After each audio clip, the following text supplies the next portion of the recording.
حضور علیہ الصلوۃ والسلام نے فرمایا کہ مومن کا معاملہ بھی بڑا عجیب ہے کہ اسے اگر تکلیف ہوتی ہے تو اس پر وہ صبر کرتا ہے، یا اسے خوشی ملتی ہے تو اس پر وہ شکر کرتا ہے، تو دونوں صورتوں میں اللہ اس کو اجر عطا کرتا ہے۔ اور یہ صرف شان مومن کی ہی ہے کہ وہ مصیبت پر صبر کرے، بلکہ فرمایا کہ مومن کے پاؤں میں کانٹا بھی چبھتا ہے تو اس کا بھی اس کو اجر دیا جاتا ہے، اس کے درجے بلند ہوتے ہیں، اس کے گناہ معاف کر دیے جاتے ہیں، اس کی خطاؤں سے درگزر کر لیا جاتا ہے۔ لیکن یہ مشروط ہے اس تکلیف کو صبر کے ساتھ برداشت کرنے سے۔ اگر وہ واویلا کرتا ہے، ناشکری کے کلمات کہتا ہے، تو تکلیف تو ختم نہیں ہوتی لیکن اجر زائل کر دیا جاتا ہے۔ تو اس لیے ہمیں ہر صورت کے اندر صبر کے دامن کو مضبوطی سے تھامنے کی تلقین کی گئی ہے، اور اہل ایمان کو یہ بھی سبق دیا گیا کہ جب انہیں کوئی بھی مصیبت پہنچتی ہے تو وہ کہتے ہیں انا للہ و انا الیہ راجعون، کہ ہم اسی کے ہیں اور اسی کے حضور پلٹ کے جانا ہے۔ تو یہ وہ امر ہے کہ جو ان کی طبیعت کے اندر ٹھہراؤ پیدا کرتا ہے اور ان کی زندگیوں کے اندر اللہ تعالیٰ جل شانہ پر جو یقین ہے اس کا پتہ دیتا ہے۔ اگر مصیبت کو اللہ کی طرف سے سمجھ کے مان کے صبر کیا جائے، اس کو مقدور سمجھا جائے، اس پر واویلا نہ کیا جائے، اللہ کی نافرمانی کا کوئی کلمہ نہ بولا جائے، اپنے عقیدے میں تزلزل نہ آنے دیا جائے، اپنے رویوں کی خوبصورتی کو زائل نہ ہونے دیا جائے، تو اس کا مطلب ہے کہ وہ شخص مومن ہے، اس کا یقین ہے کہ یہ اللہ کی طرف سے ہے۔ تو پھر اس کے یقین کے صلے کے اندر اللہ اس کو پھر ہدایت قلب کا چراغاں نصیب کرتا ہے، اور فرمایا واللہ بکل شیء علیم، اور اللہ ہر شے کو جاننے والا ہے۔ اسے پتہ ہے کہ کسی پر مصیبت نازل کیوں کرنی ہے، اور اس مصیبت سے اس کا امتحان لینا مقصود ہے، اس کے درجوں کو بلند کرنا مقصود ہے، اس کے گناہوں کو معاف کرنا مقصود ہے، اس کو کسی آزمائش میں ڈال کر کے اس کو مزید کندن بنانا مقصود ہے، یا اس کا کیا مقصود ہے، اس کو سزا دینا مقصود ہے، یہ اسے پتہ ہے۔ تمہارا رب تمہاری طرف آنے والی جو تکلیفیں ہیں ان کے اندر ہزارہا پنہا حکمتوں سے واقف ہے۔ یہاں یہ بات بھی سمجھنے کے قابل ہے کہ جو شخص مصیبت کے آنے پر صبر اور استقامت کے ساتھ اس سے نپٹتا ہے اور اللہ پر جو اس کا یقین ہے اس میں تزلزل پیدا نہیں ہونے دیتا، کل من عند اللہ، اے محبوب فرما دیجئے جو کچھ ہے وہ تمہارے رب کی طرف سے ہے۔ یہ اس کا خیال اور فکر ہے کہ یہ میرے اللہ کی طرف سے ہے، تو پھر اس مصیبت کو ٹالنے والا بھی وہی ہے۔ تو اگر یہ اس کا عقیدہ پختہ تھا تو پھر وہ مالک کی دہلیز چھوڑ کے، مالک کی چوکھٹ چھوڑ کے کسی اور دہلیز پہ نہیں جائے گا، کسی اور چوکھٹ پہ نہیں جائے گا۔ وہ اس مصیبت کو دور کرنے والا مؤثر حقیقی اللہ کو ہی جانتا ہوگا، اور اسی کے حضور دعائیں کرے گا، التجائیں کرے گا، کسی شرک کا ارتکاب نہیں کر سکتا ہے، اور وہ مالک کی دہلیز سے کبھی روح گردانی نہیں کر سکتا، بلکہ اس تکلیف کے آنے سے وہ اپنے رب کے ساتھ اور زیادہ جڑ جائے گا۔ اور اگر وہ صبر کرے تو یہ اس کا ایک مرتبہ ہے کہ وہ حوصلے کے ساتھ اس تکلیف کو برداشت کرے، اور دوسرا مرتبہ جو اس سے بڑھ کر ہے کہ اس پہ اللہ کی رضا کے سانچے میں اپنے آپ کو ڈھال لے کہ جے سونا میرے دکھ وچ راضی، میں سکھ نو چلے ڈاواں۔ اگر وہ اس بات پہ راضی ہے تو کوئی بات نہیں ہے، میں اس پہ راضی ہوں کہ میرے رب کی یہ رضا ہے۔ تو یہ دونوں چیزوں کا مل جانا، یا دونوں میں سے کسی ایک کا مل جانا، یہ اللہ کی طرف سے اس کو دیا گیا انعام ہے جو اس مشکل حالات میں اس کو حاصل ہوتا ہے۔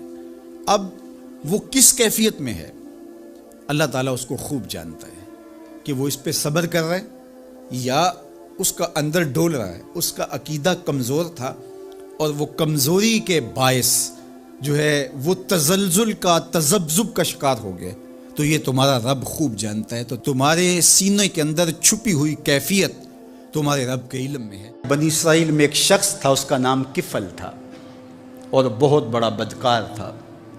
ہر رات کوئی نئی خاتون اس کے گھر کی زینت بنتی۔ ایک دن ایک خاتون کو 60 دینار دے کے وہ اپنے گھر لے آیا۔ جب بدی پہ آمادہ ہو گیا تو اس خاتون کا وجود کانپنے لگا، اس کا بدن تھر تھرانے لگا۔ کفل نے کہا کہ کیا ماجرا ہے؟ اس نے کہا کفل میں کوئی بدکار خاتون نہیں ہوں، لیکن ضرورت مجھے تیری چوکھٹ پہ لے آئی ہے۔ بس دل کی اتھا گہرائیوں سے نکلے ہوئے جملے تھے، دل کی اتھا گہرائیوں میں اتر گئے، کفل پیچھے ہٹ گیا۔ میرے اور آپ کے آقا و مولا فرماتے ہیں کہ کفل کا اسی رات انتقال ہو گیا۔ لوگ جب صبح گئے تو کفل کے دروازے پہ لکھا ہوا تھا ان اللہ قد غفر لکفل، اللہ نے کفل کو معاف کر دیا، اللہ نے اس کی بخشش اور مغفرت فرما دی۔ گناہ کو ترک کرنے والا، ارادے سے باز آ جانے والا اللہ کو کتنا محبوب ہوتا ہے۔ میرے اور آپ کے آقا و مولا نے فرمایا وَرَجُلٌ دَعَتْهُ اِمْرَةٌ ذَاتُ مَنْصِبٍ وَجَمَالٍ فَقَالَ إِنِّي أَخَافُ اللَّهَ، وہ شخص جس کو کسی خاتون نے دعوت گناہ دی، یا خاتون ہے اس کو مرد نے دعوت گناہ دی، اور اس نے کیا کہا انی اخاف اللہ، میں اللہ سے ڈرتا ہوں، یا خاتون نے کہا میں اللہ سے ڈرتی ہوں۔ تو میرے اور آپ کے آقا و مولا فرماتے ہیں قیامت کے دن جب کوئی سایہ نہیں ہوگا، اللہ اس کو اپنے عرش کا ٹھنڈا سایہ عطا فرمائے گا۔ کتنی بڑی بات ہے، حشر کے دن اللہ کی رحمتوں کے سائبان تلے ہوگا۔ یا ایھا الذین آمنوا اتقوا اللہ، اے ایمان والو اللہ سے ڈر جاؤ۔ وَلْتَنْظُرْ نَفْسٌ مَّا قَدَّمَتْ لِغَدٍ، اور ہر جان یہ دیکھے اس نے آنے والے کل کے لیے آگے کیا بھیجا ہے۔ حضور علیہ السلام نے ارشاد فرمایا، حضرت ابو ہریرہ رضی اللہ تعالیٰ عنہ سے مروی ہے کہ جب کوئی شخص فوت ہوتا ہے تو لوگ کہتے ہیں اس نے پیچھے کیا چھوڑا، فرشتے کہتے ہیں اس نے آگے کیا بھیجا۔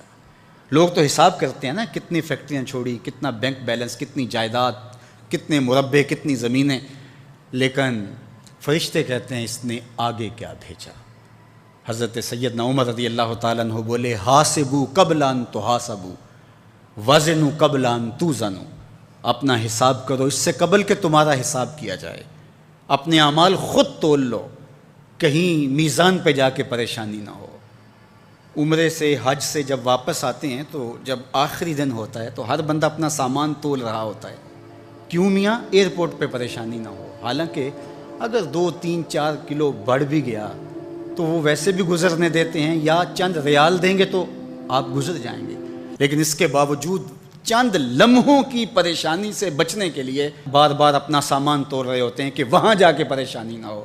یار آب زمزم ہے، کھجوریں ہیں، ان کا وزن بڑھ گیا تو پریشانی ہوگی اور تم اس سے ڈرتے ہو، اور اگر برائیوں کا وزن بڑھ گیا تو کہا وزنوا قبل ان توزنوا، قبل اس سے کہ تمہارا وزن کیا جائے تم وزن پہلے کر کے دیکھ لو، تمہیں پتہ ہے تم کھڑے کہاں ہو۔ ہر شخص کو پتہ ہے کہ میرے پاس نیکیاں کتنی ہیں، ہر شخص کو پتہ ہے میرے پاس برائیاں کتنی ہیں، نیکیاں محض اللہ کی رضا کے لیے کتنی ہیں، فساد نیت کا شکار کتنے عمل ہیں، ریاکاری کن کے ساتھ جڑ گئی، میرے کون سے اعمال ہیں جو عجب نے برباد کر دیے۔ ہر بندے کو پتہ ہے کہ میں کہاں کھڑا ہوں، اپنے عمل کا اسے محاسبہ کرنا چاہیے۔ وَلْتَنْظُرْ نَفْسٌ مَّا قَدَّمَتْ لِغَدٍ، ہر جان دیکھے اس نے آنے والے کل کے لیے آگے کیا بھیجا ہے۔ یہاں تو دیکھتے ہو کہ پیچھے کیا چھوڑا ہے، لیکن آگے کیا بھیجا ہے۔ آج اگر تم نہیں سوچو گے تو ایک دن آئے گا عَلِمَتْ نَفْسٌ مَّا قَدَّمَتْ وَأَخَّرَتْ، اللہ تعالیٰ ارشاد فرماتا ہے کہ ایک وقت آئے گا کہ ہر جان دیکھ لے گی کہ اس نے آگے کیا بھیجا اور اس نے پیچھے کیا چھوڑا۔ ہر چیز تشت ازبام ہو جائے گی۔ وَحُصِّلَ مَا فِي الصُّدُورِ، سینوں کے اندر چھپے ہوئے راز بھی باہر آ جائیں گے۔ جب سینوں کی چھپی چیزیں بھی تشت ازبام ہو جائیں گی تو باقی کیا بچے گا؟ تو کتنا سخت دن ہوگا۔ تو اس دن کی آج تیاری کرنا ہوگی۔ ہمیں بتایا گیا ہے دنیا دارالعمل ہے، جہاں جو کرو گے کل قیامت کے دن اس کی جزا یا اس کی سزا تمہیں دیکھنا ہوگی۔ اور قیامت کے دن جب نامہ اعمال ہاتھ میں دیا جائے گا بندہ حیرت زدہ ہوگا، آنکھیں پھٹی کی پھٹی رہ جائے گی۔ ما لہذا الکتاب لا یغادر صغیرۃ ولا کبیرۃ الا احصاها، ہائے اس کتاب کو کیا ہو گیا، اس نے چھوٹی بڑی کوئی بات نہیں چھوڑی، سب کچھ لکھ دیا۔ لیکن پھر پچھتاوے کا کیا فائدہ؟ آج کا پچھتاوا کل کی بہتری کا ضامن بن جاتا ہے، لیکن کل کا پچھتاوا سوائے حسرت بڑھانے کے، دکھ اور اذیت بڑھانے کے اور کچھ نہیں ہوگا۔ اس لیے آج میں اور آپ دیکھیں کہ ہم کھڑے کہاں ہیں۔